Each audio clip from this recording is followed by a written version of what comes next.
In the name of the Father, and the Son, and the Holy Spirit, one God, Amen. So today is, this Sunday has two names. It's called Meat Fair Sunday because this is, if you're following the church's calendar, the last day to eat meat before we enter into Cheese Fair Week and then Great Lent proper.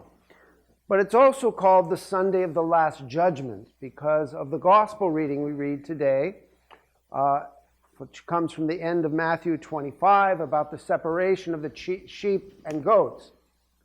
But if you really want to understand this story, because it's not really a parable, it's kind of a prophecy, right? He's saying when the king judges the earth, this is what's going to happen, right? It's not once there was this Pharisee who did this, and it's not a parable. But it comes at the end of chapters 24 and 25. So 24 is where, chapter 24 in Matthew, is where Jesus says all those scary things, right? Like wars and rumors of wars, and everybody's going to be upset, and earthquakes in various places, and oh, it's going to be terrible. Basically, he describes what the world's been like for the last 2,000 years, right? It's going to be a mess. So, and he says, that's not the end yet. So, just because the world's falling apart around you doesn't mean it's the end of the world, right? That's the kind of message of chapter 24. Then chapter 25, he gives us three stories. The first two are parables.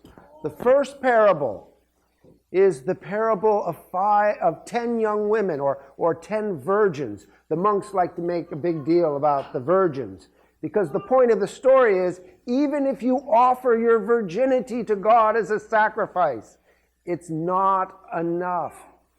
You have to have oil in your lamp. And of course, oil in Greek is a synonym or near synonym for the word mercy. Right? So you can be as righteous as possible. Like you can offer your virginity to God. And guess what? If there's no mercy, it's not enough. It's not enough. Right? Then the next parable he tells is the parable of the talents, and says how some people are able to handle 5, and these talents represent the grace of God in your life. And you know, we could, it's a little bit tricky because it's a transliteration of a Greek word, which actually is a unit of money, right? A talent is 75 pounds of either gold or silver. I'll take the gold, thank you very much. But I didn't get to choose, right? It's a weight of money. Depending on the context, it could be gold or silver, right? And he says some of the servants can handle 5 talents, some only 2, and some only 1, depending on their ability. But what do they do? The one who received 5 earns 5 more. The one who received 2 earned 2 more. What is that referring to? Because remember, the talent is a reference to the grace of God in your life. Okay? What it means is if you take the little bit, the tiny bit of grace that God put in your life already, and you pay attention to it, you pray a little bit, right? You fast a little bit, right? You give to the poor a little bit. You pay attention to it, to this grace that God's given you. It will increase, and you'll have more grace. That's the point. As opposed to the last fellow who buried his talent, right? Said, well, you know, God's God. God will do whatever he wants. He's got my phone number. You know, if he wants to tell me to do something, he can give me a call. You know, and just kind of lives their life and fritters away everything. And God's not real happy with this fellow when he comes back. Then finally, the culmination of all this is the story about the Last Judgment, where Jesus says, when the Son of Man comes, he will sit on his glorious throne, and all the nations will be gathered before him. And it's kind of tricky there because he doesn't say all the people. He says all the nations, which is really kind of opens up the interpretation of what this story could really be about, or the many things this story is telling us about, right? And he will divide them like a shepherd divides sheep and goats. And by the way, if you want to read something interesting, go back and read Ezekiel 37, where Ezekiel has this prophecy about shepherds and sheep, and the good sheep and the bad sheep, and the goats, good sheep and the bad goats. And Jesus is actually playing off of this from Ezekiel 37. So the shepherd's going to separate the sheep from the goats. And then he's going to say to the sheep, welcome home. Blessed are the Father. Come on in. Party's starting. Right? That's what he's going to say to the ones that are right. And they go, what? What? Why us? What? What? It says, well, because I was hungry and you fed me. I was thirsty and you gave me something to drink. I was sick and in prison. I saw Barry here. Sick and in prison, right? Barry's does prison ministry. And you came and visited me, right? I was naked and you clothed me. And not just physical nakedness, right? It's often the people who are naked of virtue, naked of knowledge, right? Teachers who are just continually patient with someone who's naked of knowledge, and just patient with them and patient with them and patient with them. All the ways we show mercy, because remember, that's the theme of these parables. The grace that God gives us that manifests itself in mercy, right?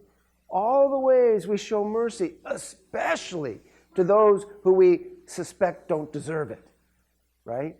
All the ways we show mercy. He says, come on in.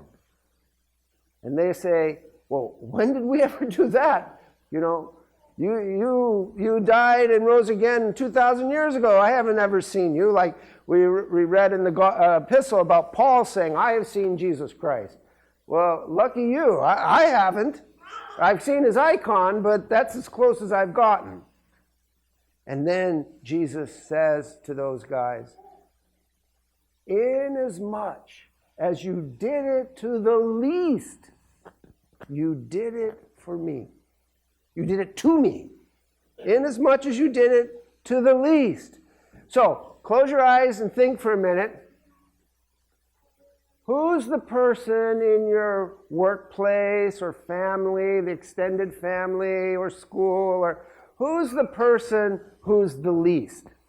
Who everybody ignores, who nobody, it's show kindness and mercy to that one, and you'll be doing it to Jesus. Isn't this the secret that Mother Teresa discovered? Right? If we can find the weakest and poorest people and help them, and in this case, you don't get worse than the streets of Calcutta and people, dying people. They're going to die anyway. Well, instead of letting them die on the street, we're going to take them in and we're going to touch them and hold their hand and keep their lips wet, right? And love them and show them mercy as they die. And she says, we touch Jesus every day, right? The least of these.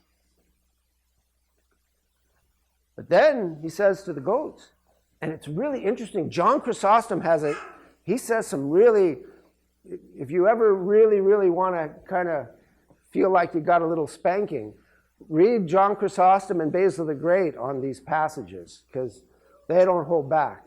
But one of the things St. John Chrysostom says, is he says it's interesting that instead of the regular word for goat, he uses the word kid or young goat. So it's the sheep and the kids, the young goats, right? The young goats. And St. John Chrysostom says, because a young person is selfish and doesn't know how to show mercy and compassion to others. And so that's why he says the young goats. That St. John Chrysostom says that our maturity is to grow into a sheep. We all start out as selfish little babies. Cute, but selfish little babies. That's how we all start, right? But then we grow, right? And part of our growth is to learn that maybe it's better if I suffer so that someone else can have it better, right? It's better that I suffer. And who else do we know that had that attitude, right? Most mothers I know have that attitude, and Jesus Christ. Men have a hard time with it. But guess what, guys? This is our calling too. That we would suffer so that it would be better for someone else. Even someone else who is the least of these, who maybe doesn't deserve it. Right? And they say, oh, Lord, when did we see you hungry and not feed you, or thirsty and didn't give you anything, or naked, whatever? He says, inasmuch as you didn't do it to the least of these, you didn't do it to me. So it's a very sobering picture of the Last Judgment. And what's particularly sobering about it for someone who's hyper-religious like me is that he doesn't mention anything about religion. He doesn't mention anything about fasting and praying and liturgies. All he talks about is how I show or don't show mercy. That's the thing. Now, I'm pretty convinced that praying and fasting can help you become a merciful person. Right? I think it's important. It's very useful. But if it doesn't, then I'm like those 5 foolish virgins who offered to God everything, but didn't show mercy. Right? So may God help us. It's a sobering Sunday. I know. It's like, oh, why such a downer, Father Michael? I know. It is sobering. But you know what? The good news is every single person in this room is still breathing. And as long as you're breathing, you are able to show mercy. Right? You can show mercy to somebody. You can be kind to somebody. You can be gentle. When you have a right to be angry, be gentle. Right? When you have a right to be, whatever, be gracious. Be merciful. And then on the last day, God can say to you, oh, come on in, the party started. Right? And you'll say, but Lord, when did? Oh, remember that time after liturgy you were so tired and grumpy, but then you were gentle with your children or your sister, but you were kind, or you took that extra effort to do that nice thing for that person. Remember that? Oh, you did that for me. In the name of the Father and the Son and the Holy Spirit.